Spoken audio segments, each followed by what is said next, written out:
831 footballers went to the 2022 World Cup. There would have been 832 of them, but the 26th best footballer from Iran must be really bad because they insisted on only naming a squad of 25. All headed to Qatar with the express intention of taking home football's most prestigious prize, except for Ghana, of course, who just wanted to make sure that Uruguay didn't progress beyond the group stage.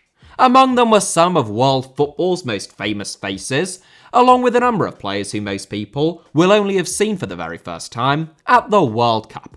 All were assigned shirt numbers from 1 through to 26, since FIFA doesn't allow for any squad numbers beyond the number of players in a squad. That is bad news for someone like Trent AlexanderArnold, who likes to wear the number 66, or for any national teams who seek to retire the shirt numbers when former greats retire or die. But it is quite convenient for me, since in today's video, I wanted to take a look back at every player, assigned each of the 26 shirt numbers, and pick out the best player for each of them. To be clear, I do mean the best player in general, based upon their current ability, and not just on their performances at the World Cup. Here is the best player at the 2022 World Cup, in my view, for every shirt number. 1. Thibaut Courtois.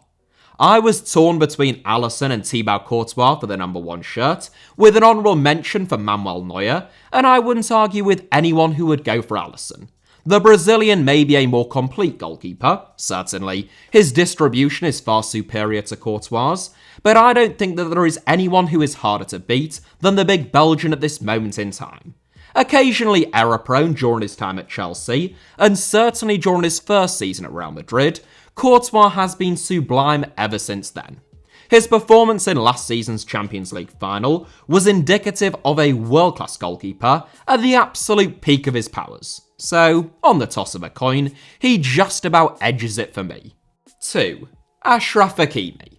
I very nearly went with either Kyle Walker or Antonio Rudiger for the number 2 shirt, and maybe I have been swayed by his balls of steel in Morocco's penalty shootout win against Spain, but Achraf Hakimi is a world-class right-back.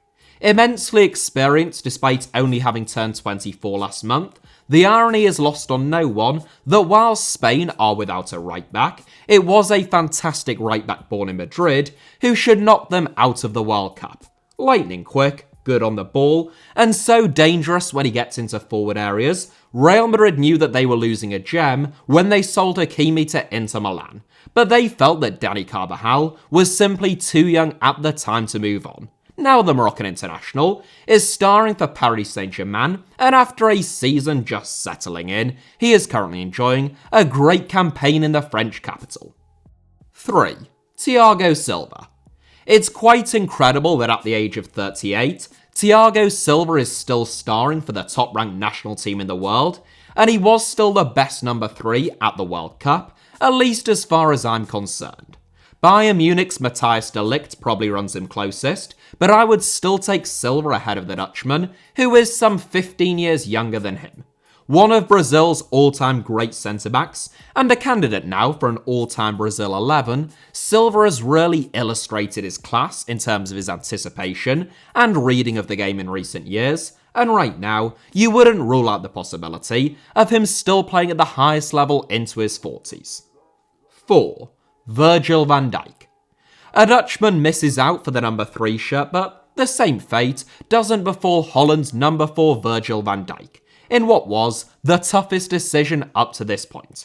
Ivan Perisic, Ruben Dias, Rafael Varane, Ronald Araujo, Declan Rice and Marquinhos all wore the number 4 shirt at this World Cup, and all are players of some distinction. Some would argue that Dias and Varane have been better than Van Dijk this season, and I might be inclined to agree, and whilst Rice is tougher to compare since he plays in a different position, he is no less outstanding. If I let recent events sway me with Hakimi though, I'm sticking to my guns with Van Dijk, who is the best centre-back on the planet at his best, and captains this Netherlands side. 5. Jules Koundé. I was frequently mocked in the YouTube comments section for what was perceived to be an obsession with Jules Koundé during his time at both Sevilla and Bordeaux, and though I mention him less often now that he plays for Barcelona, I should reiterate, just in case anyone was in any doubt, that I still think he is very good. Having just turned 24, Koundé already has over 200 appearances under his belt, and it's no surprise that plenty of teams wanted to sign him last summer for a fee of €55 million. Fairly short for a centre-back at 5'11", Koundé makes up for it with his physical, mental, and indeed technical attributes, and though he was played out of position for France at the World Cup, at right back, I still think that he was the best player to wear the number 5 shirt at the World Cup, ahead of John Stones and renowned Rongen Thomas Partey. 6. Joshua Kimmich. It was a second successive miserable World Cup campaign for Germany, leading to some despondent comments from Joshua Kimmich on his time in the national team, but I don't think that their failure is any great reflection upon him. By the age of 24 or 25, Kimmich had already been the best player on the planet in 2 different positions, namely at right back and in holding midfield. Now aged 27, he is still an absolute maestro, arguably the most important player in the Bayern Munich team, and I don't think that any other number 6s at this World Cup can even lay a glove on him. 7. Kevin De Bruyne. Similar to Joshua Kimmich in some respects, Kevin De Bruyne's team had a horrible 2022 World Cup, but he remains one of the best midfielders in world football. Age 31, there is an argument to be had that Kevin De Bruyne is the finest midfielder of the Premier League era, given his ability, consistency, and sheer level of output.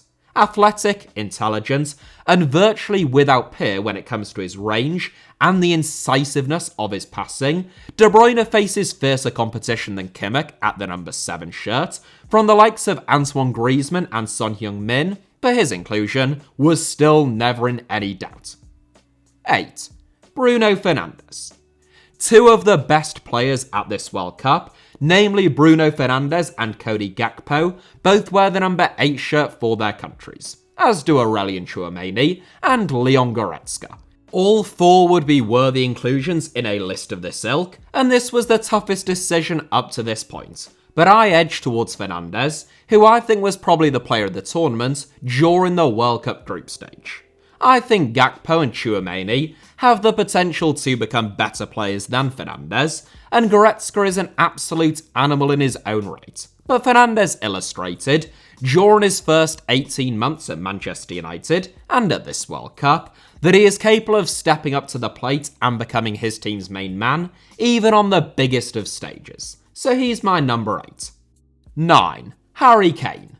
I've had to make this decision in previous videos, and I have changed my mind several times between Harry Kane and Robert Lewandowski. My notes say to go with Lewandowski, who is probably the right choice if I wanted an easy life in the comments section, and he is certainly more prolific. But I think that Kane is a better footballer now than Lewandowski has ever been. Lewandowski is the type of centre-forward who could touch the ball 3 times in a match and still score a hat-trick, whilst Kane could go 5 games without a goal and still be the best player in his team, whilst also, I should add, typically scoring an outrageous number of goals. It is virtually impossible to split them, and it is also worth noting that Spanish teenage magician Gavi also, quite oddly, wore the number 9 shirt at this World Cup, and is deserving of the most distinguished of honourable mentions. 10. Lionel Messi. One could argue that the 3, if not perhaps even the 4 best players at the 2022 World Cup, all wore the number 10 shirt, namely Lionel Messi, Neymar, Kylian Mbappe, and Luka Modric. And it would be remiss of me not to even mention Bernardo Silva, who is a bona fide superstar in his own right. You could make arguments in favour of both Neymar and Mbappe now that Messi is 35 years old, and I suspect that I would agree with some of them. But ultimately, if you are asking me who I think the best player to wear the number 10 shirt at the World Cup was, which is sort of the entire premise of this video, then, hand on heart, I cannot pick anyone other than Messi. Less mobile but just as magical, he remains Argentina's talisman, and he deservedly won the tournament's golden ball. 11. Joao Felix. Another one that I've flip-flopped on a few times. If you ask 20 people to order Joao Felix, Marcus Rashford, Ferran Torres, Rafinha, and Angel Di Maria from worst to best, it is quite possible that no two of them would give you the exact same combination. Di Maria initially got my vote, even at age 34, but Rashford and Felix's performances at this World Cup are both tough to overlook and a stark reminder of just how good they are. The pair of them are capable of becoming two of the best players on the planet, and I hope that they can realise their potential over the next couple of seasons, particularly Rashford, not just because he is English, but also because I'd just be delighted for him. I could have picked any of them, but when you watch Felix in full flow and see him producing anything like his best football, it's evident that he is a rare talent. 12. Kieran Trippier. Following the likes of Kimmich, De Bruyne, Kane and Messi, England's second or third choice right-back might seem like a bit of a come down, and it is, but this isn't just my wretched bias coming out, it's just that there is very little in the way of competition when it comes to World Cup number 12s. Despite coming fairly early within a squad of 26, this was perhaps the weakest shirt number in terms of competition out of the lot. Nonetheless, that is not to overly do Trippier down, who is a very good right-back currently enjoying an outstanding season at Newcastle. And if it wasn't for Kyle Walker being one of the best right-backs in the world, he most likely would have retained his spot into the knockout stages. 13. Thomas Muller. One of the strangest footballers, at least of my lifetime, Thomas Muller isn't particularly skillful or elegant, yet he has managed to create a forward role all of his own and become one of the most effective players on the planet.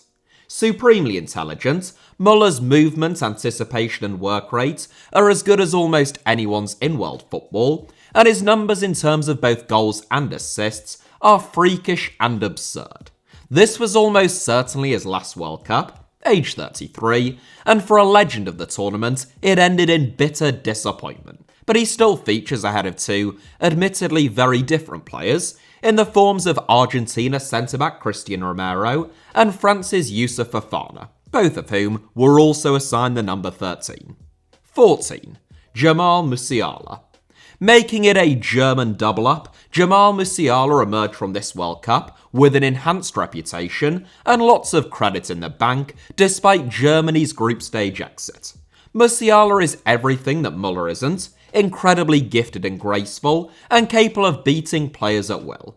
He also packs a punch though. Still aged only 19, he has already scored 12 goals in 22 games for Bayern Munich so far this season, hence why he is considered one of the best young players on the planet, and he really had very little competition who came anywhere close to him wearing the number 14 at this World Cup. 15. Federico Valverde. Another very easy one. Federico Valverde wears the number 15 shirt for both Uruguay and Real Madrid, and he is now undoubtedly one of the best midfielders in the world. Valverde has gone from strength to strength at Real Madrid over the last few seasons, reaching a level now which, I must admit, I never thought him capable of reaching. Like a man possessed, Valverde's speed and stamina over a full 90 minutes are almost superhuman, and the fact that Nicolas Zola is arguably the second best number 15 at this World Cup meant that this one was a slam dunk. 16. Rodri. Spain might have gone out in the round of 16 of this World Cup, but that was through no fault of their centre-backs, Manchester City teammates Rodri and Aymeric Laporte, both of whom were superb. That is particularly impressive in regard to Rodri, given that he isn't actually a centre-back at all, but rather one of the best midfield pivots in the world. Having thought that he seemed expensive when he first signed for Manchester City for about £63 million, he now looks to have been an absolute steal, if anyone can be considered a steal, at £63 million. Faultless 99% of the time, Rodri's positioning, reading of the game, and decision-making are all top class, and that, combined with the fact that he had no world-class competition, made this a very easy decision. 17. Bukayo Saka.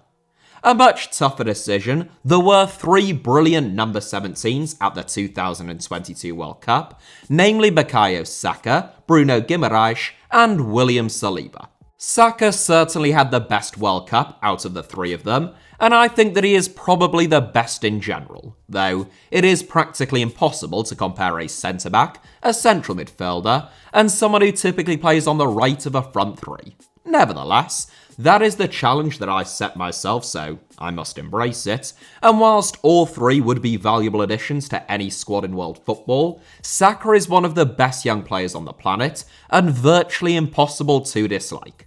Well, unless you are a massive racist, I suppose, as we saw post-Euro 2020. 18. Trent AlexanderArnold. England double up at 17 and 18, but unlike Bukayo Saka, Trent AlexanderArnold didn't star at the World Cup. Though his England career has stuttered, with some outstanding competition at right-back for England, it must be said, Trent has won it all at club level, becoming one of, if not the most creative fullback in the entire history of the sport. So I think that it's right that he should feature even ahead of the formidable competition of fellow fullback Jordi Alba and currently sidelined Arsenal forward Gabriel Jesus. 19. Karim Benzema. 2022 Ballon d'Or winner Karim Benzema was named in France's squad. He went to Qatar and, even after getting injured and flying home, he retained his squad number and wasn't replaced. So I assume that he is eligible to feature. I'm not really sure why I say I assume. This is quite literally my video. I invent the rules. I could pick John Parkin if I really wanted to. Nonetheless, it is still a contentious one since Benzema got injured before the World Cup began, so whilst I've picked him on a technicality, in terms of those who didn't get crocked before the opening game, I would be tempted to give it to Canada's talisman Alphonso Davies, though both Anthony and Leroy Sané would be just as worthy inclusions. 20. Vinicius Jr. It's surprising just how much competition there is for some of these higher shirt numbers, number 20 being a very notable example, where you have got the likes of Vinicius Jr, Phil Foden, Joao Cancelo, and Piotr Zielinski. It's between Foden and Vinicius for me, 2 of the best young players in world football, and whilst I think that the sky is the limit for Foden, it's difficult to overlook Vinicius at this moment in time. Constantly improving at Real Madrid, still aged only 22, he announced himself last season with a barnstorming campaign, but he has been even better so far this term.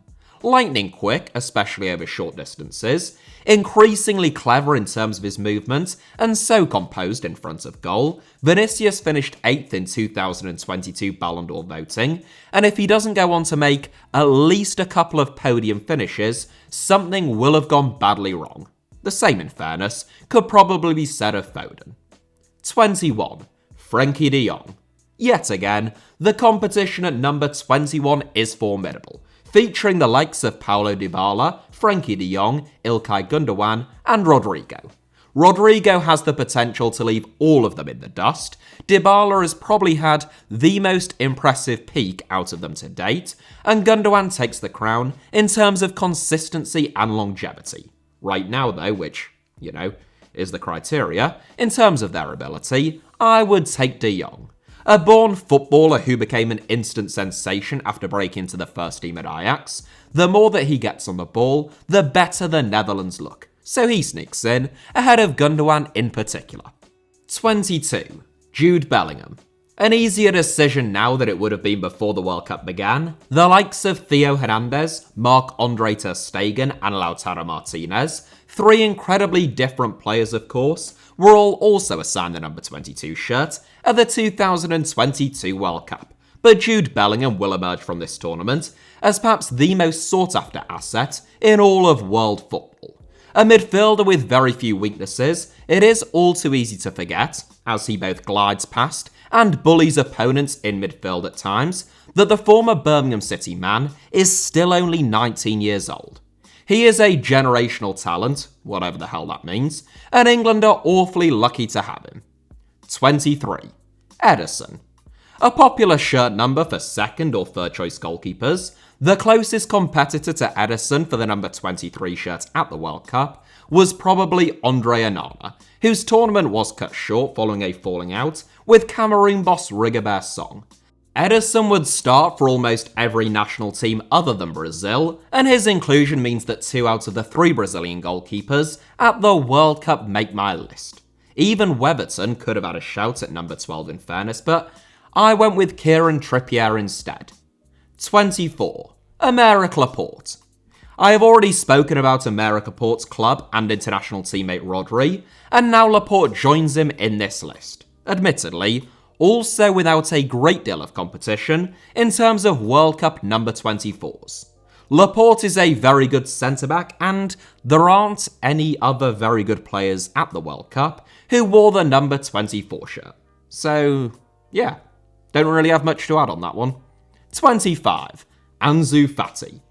Illustrating the sheer quality that was present at the World Cup, even our penultimate inclusion, the number 25 shirt, has competition from the likes of Lisandro Martinez, Eduardo Camavinga, and James Maddison. Remember him? He was the one people were saying England needed to start to get out of the group stage.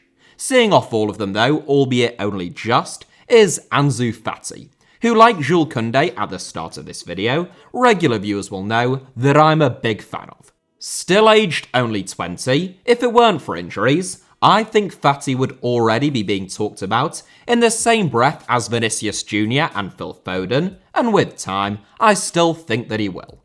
26. Pedri. Rounding off this list in emphatic style, Barcelona wonderkid Pedri, who just turned 20, comes in ahead of the likes of Youssoufa Moukoko and Gabriel Martinelli. Spain might have lacked punch and have failed to progress against Morocco at the World Cup, but the likes of Pedri, Gavi and Fati in their ranks means that the future remains bright.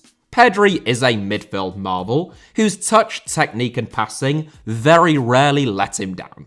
The fact that he and Gavi combined are still younger than some players on their own at the World Cup is a bit of a head-scratcher, and both should have at least another 4 World Cups left in their tanks. So that is it for who I think was the best player to have worn every shirt number at the 2022 World Cup. Showing my latent bias, or perhaps just England's more randomly distributed shirt numbers, 5 England players featured, which is more than any other national team, followed by Spain on 4, Germany and Brazil on 3, and finalists Argentina and France, surprisingly only on 2. You may disagree with some of my selections, but I suspect that we can all agree that that would be one hell of a squad. Here is the best 11 that I put together, made up purely of my inclusions. Yeah, I suspect that they would win the World Cup. Anyway, that is it for today's video, but thank you all very much as ever for watching. Hit the like button if you enjoyed it. Let me know your thoughts down below in the comments, and feel free to subscribe and turn on notifications for HITC Sevens. You can also find me on, either Twitter or on Instagram via the username @HITC Sevens on both, should you wish to do so.